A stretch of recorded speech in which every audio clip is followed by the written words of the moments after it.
Здравейте и добре дошли в днешния визуален обзор. Днес ще разнищим една доста сложна, но супер важна тема – дигиталната трансформация и по-точно внедряването на софтуер. И нека сме наясно от самото начало. Това изобщо не е просто някаква скучна техническа подробност.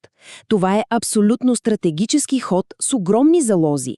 Решение, което буквално може да пренапише бъдещето на всяка една съвременна компания. Добре, нека директно навлезем в темата. В материалите за днес попаднахме на един изключително силен цитат. Слушайте внимателно. Изборът на софтуерна система може да изведе дадена компания на върха, но със същата сила може да се превърне в причина за нейния провал. Сурова реалност, нали? Софтуерът определено не е просто магическа пръчка. Не става въпрос за инсталация с един клик от типа «включваш и работи». Изисква се огромна отговорност, сериозно предварително проучване и най-вече абсолютно съобразяване с уникалните нужди на бизнеса.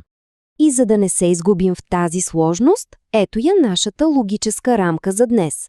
Първо ще изясним какво точно е внедряване на софтуер.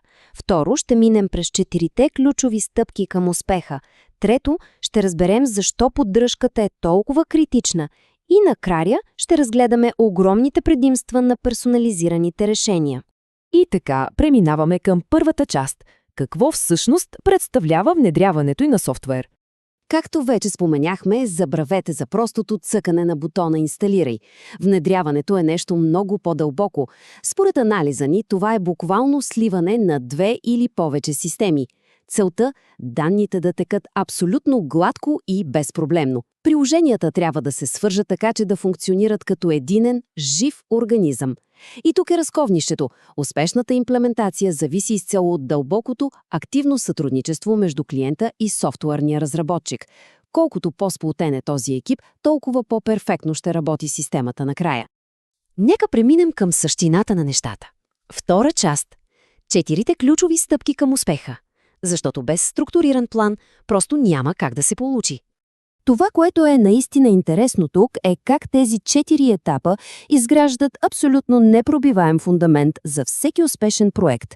Имаме очертаване на проблемите, задание и избор, планиране и изпълнение и накрая експлоатация и оценка.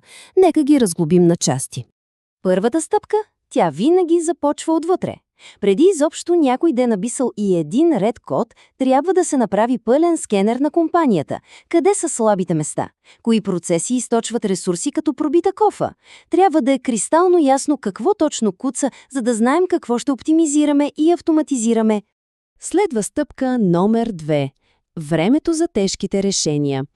Тук се сформира екипът, разписват се базовите функционалности и се избира софтуерен партньор. И много важно – източниците са категорични. Не гледайте само етикета с цената.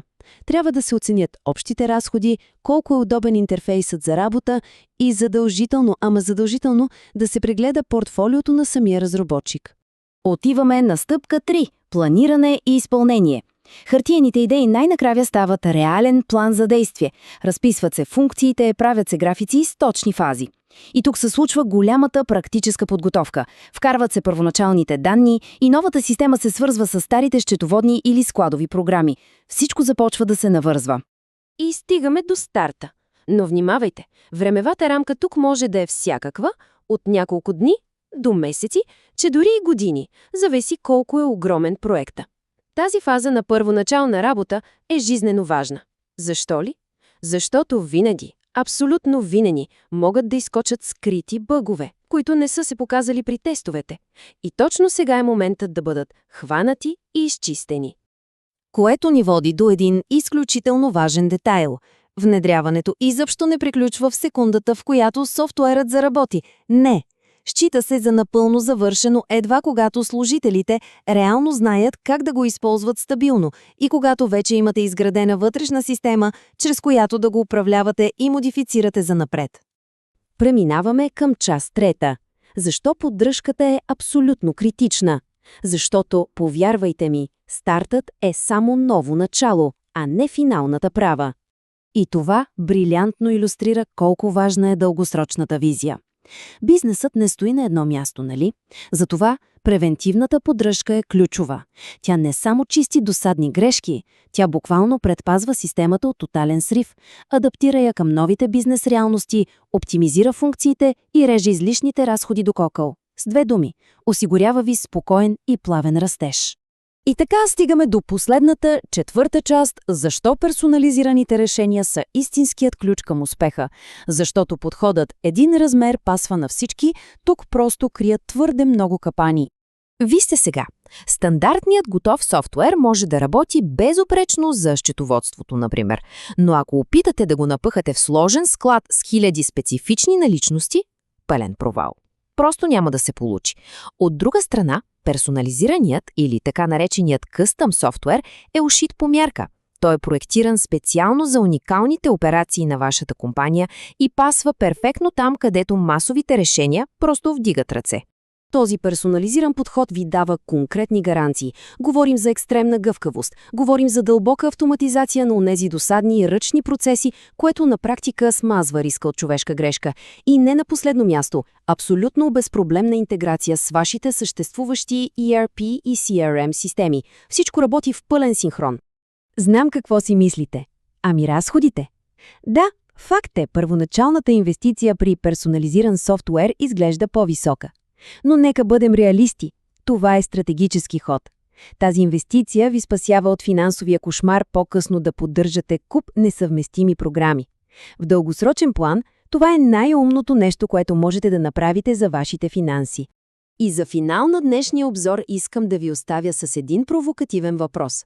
Трябва ли бизнесът да се изкривява, за да се адаптира към софтуера, или софтуера трябва да бъде създаден така, че да служи на бизнеса?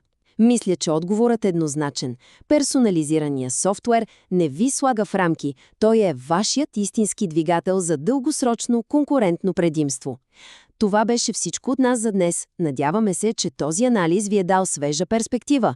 До нови срещи!